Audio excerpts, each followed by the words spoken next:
So today, we are going to try and solve one of the biggest mysteries in the food world. Should you season your scrambled eggs before you cook them or after you cook them? Now traditionally in most places, especially here in Spain, you season your scrambled eggs before you cook them. They've been doing that here for hundreds, if not thousands of years. However, there's a string of celebrity chefs out there, among other people, that are saying season your scrambled eggs afterwards, as if you season beforehand, that salt breaks down the proteins in the eggs and they lose their texture and flavor. Today, we're going to be cooking both versions of scrambled eggs, one that we're going to season beforehand and another one we're going to season afterhand, and find out if there's an actual difference here between the texture and flavor and overall presentation, folks. This is a video you don't want to miss, so let's dive right in. So we're going to begin by making the scrambled eggs that are seasoned before they're cooked. I'm going to crack in 3 large eggs into a bowl. Now these are cage-free organic eggs. You can use whatever eggs you like when you're making this, but you know the old saying, the higher the quality of the ingredient, the better the end result will be. Then we'll season the eggs with a little sea salt and some freshly cracked black pepper. Then using a whisk, I'm going to break the egg yolks open and whisk the eggs together until they're well mixed.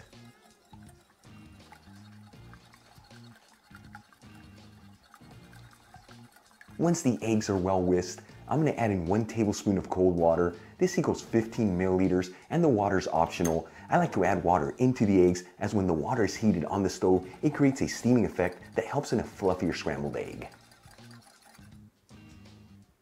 Alright, let's start cooking our scrambled eggs. I'm going to grab a small non-stick frying pan. Important to use non-stick when you're making scrambled eggs, and heat it with a low-medium heat. You know, when you're cooking scrambled eggs, you want a low-medium heat. Otherwise, if you go any hotter, the eggs will cook too quickly and you'll end up with overly dry eggs. And we'll add in 1 tablespoon of extra virgin olive oil, which equals 15 milliliters. You can also use butter here or a mixture of both. And we'll get a timer going. So important to have the right timing when you're making scrambled eggs. It makes all the difference from having perfectly scrambled eggs to overcooked scrambled eggs that have a rubbery texture to them. After heating the olive oil for 2 minutes, I'm going to add in our whisked eggs that we seasoned and start gently mixing the eggs around. I want to end up with big chunks of scrambled eggs. The secret here, move those eggs around in a circular motion and then into the middle. But the biggest secret, make sure you're gentle here with the eggs and don't mix them around too fast.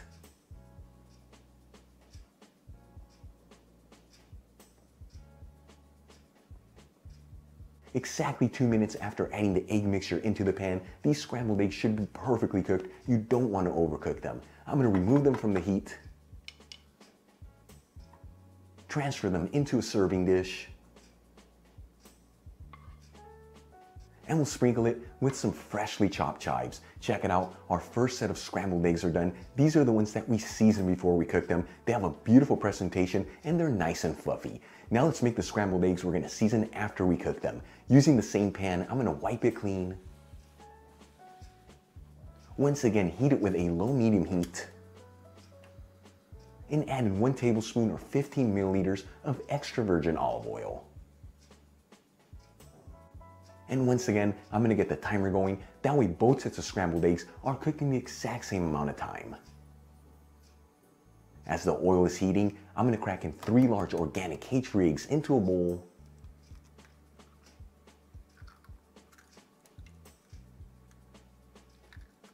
Once again, break the egg yolks and whisk the eggs together until they're well mixed.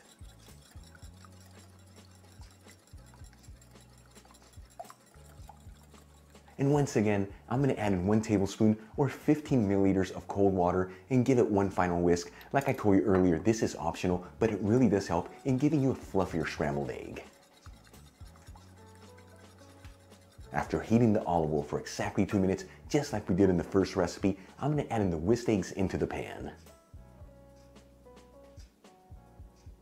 And once again, start gently mixing those eggs around in a circular motion and towards the middle. That way you end up with big chunks of scrambled eggs.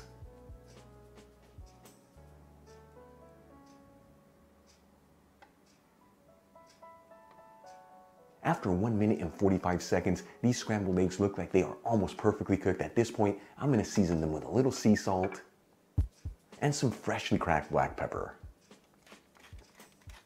And we'll give this one final mix. That way those seasonings are evenly mixed into the eggs. And after exactly 2 minutes of cooking, just like the first set of scrambled eggs, these are ready to go. I'm gonna remove them from the heat, transfer them into a serving dish, and once again, sprinkle them with some freshly chopped chives, folks. Check it out. Both sets of our scrambled eggs are done. In one corner, we have the scrambled eggs that we seasoned before we cook them. In the other corner, the scrambled eggs we seasoned after we cook them. They both look absolutely beautiful, but now let's give them a taste test and find out if there's an actual difference in the taste and texture of the eggs if you season them before you cook them or if you season them after you cook them. So first, we're gonna try the scrambled eggs that we seasoned before we cooked.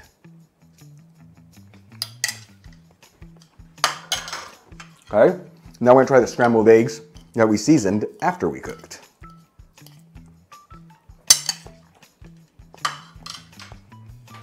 Both of them are so good. The final verdict, in my opinion, I don't see that big of a difference if you season them before or after.